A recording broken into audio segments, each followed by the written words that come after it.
Là, je commence l'enregistrement. Je peux m'appuyer ici parce que j'ai les jambes faibles. Ah, très bien, pas de souci. Seulement ta main qui sera visible. Un tout petit peu. Ok. Voilà. Il est bien assis. Ok. Ouais, c'est ça. Lui aussi, c'est très bien. Ok, d'accord. Voilà. C'est bon comme ça, non? Oui, c'est beau.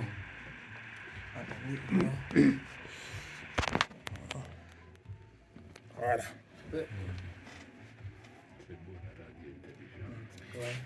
Messieurs l'abbé Giovanni, bonjour. Bonjour. Vous êtes en visite en Butembo, en RDC, et précisément à l'UCG. Vous pouvez vous présenter beaucoup plus davantage pour que nos auditeurs savent qui est réellement dans les studios Emmanuel Catalico. Ok. Est-ce que je peux parler en français ou en swahili? En français. Français.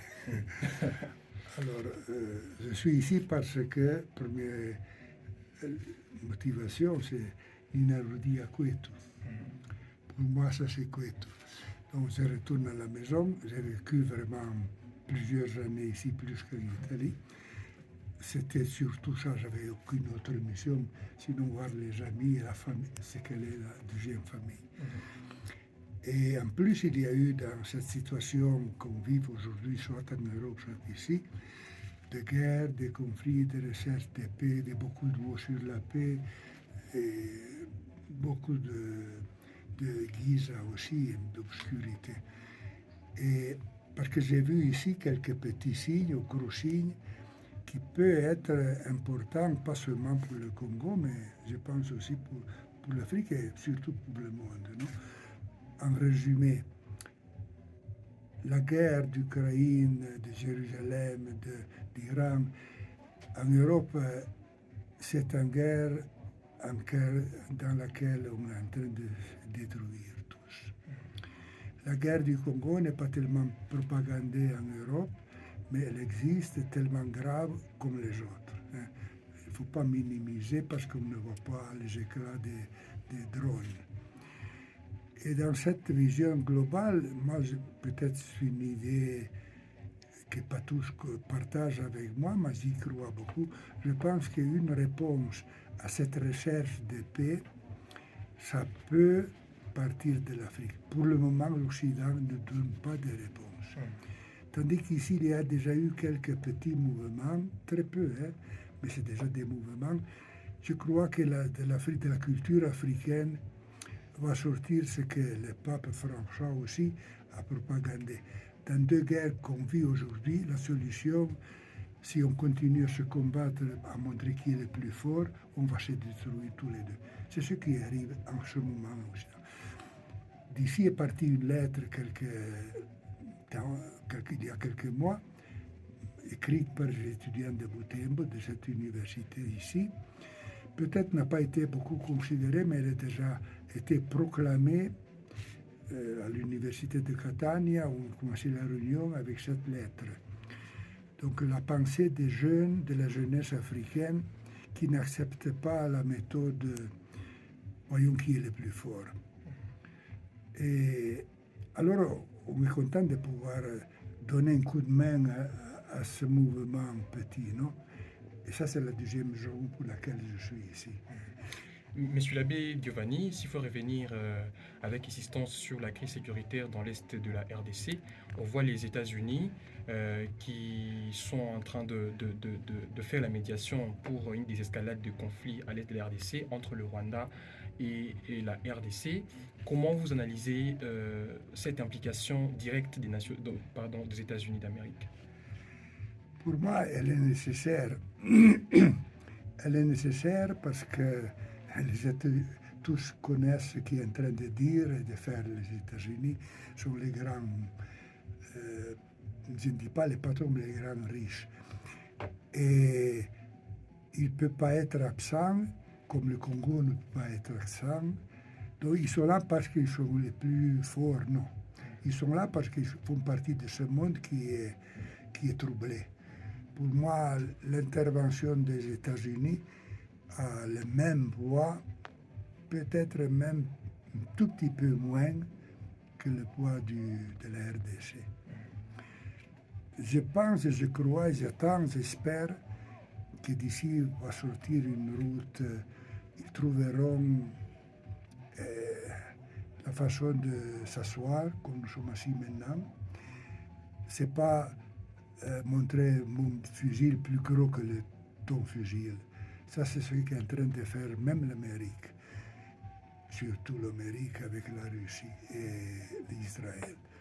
Ce sont des routes qui ne portent pas la solution.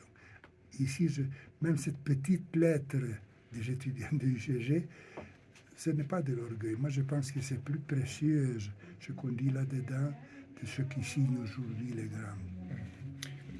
Monsieur l'abbé Giovanni, vous avez vécu un bon moment en RDC, surtout à la province du Nord Kivu. Vous connaissez bien sûr l'histoire de groupes armés qui pullulent partout dans la région.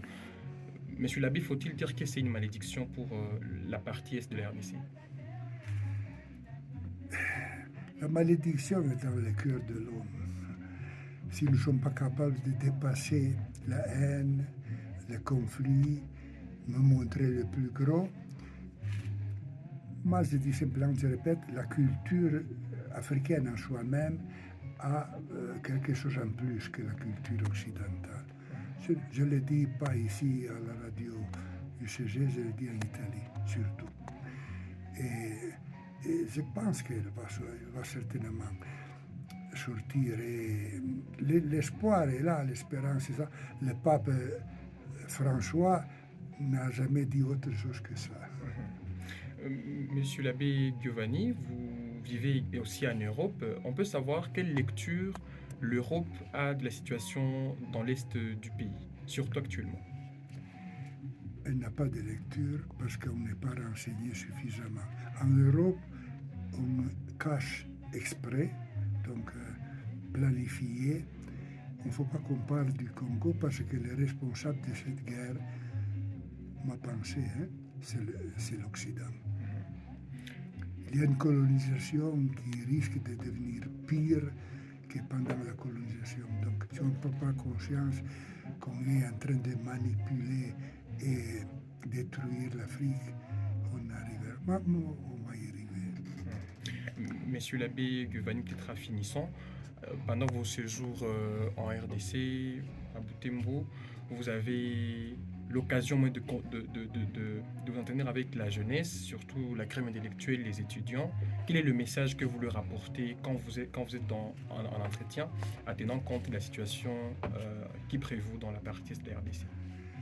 Le message que je peux laisser, je le trouve dans la lettre que les étudiants m'ont écrite il y a quelques mois. Je pense qu'il résume très bien la situation et le message. Donc, comme le Congo a réussi Sun City, dialogue intercongolais, c'est l'unique route et il faut la parcourir aussi. Ça est valable pour Jérusalem, Gaza, Iran et nous. Monsieur l'abbé Giovanni Sartori, ça a été un grand plaisir de vous recevoir dans ces studios Emmanuel Catholique de l'Université catholique du Graben. Mais en finissant, monsieur l'abbé, comment est-ce qu'on peut vous présenter? Qui est Giovanni? Qui est monsieur l'abbé Giovanni? J'ai eu la chance dans ma vie de connaître Monsieur catholique, de le rencontrer, et d'être accueilli par lui. J'ai eu cette chance, donc je me sens heureux, chanceux. Et si Dieu m'a donné quelque chose que je voudrais que tout ça, c'est ça, de vivre ici au Congo, à travers la main des catholiques. Voilà, c'était grand plaisir, monsieur l'abbé. Merci à vous. Très bien. Vous aussi, vous êtes l'expression de catholique, n'oubliez pas, et de l'évêque actuel aussi. Oui, c'est tout. Bon, voilà. Nous, on a fini.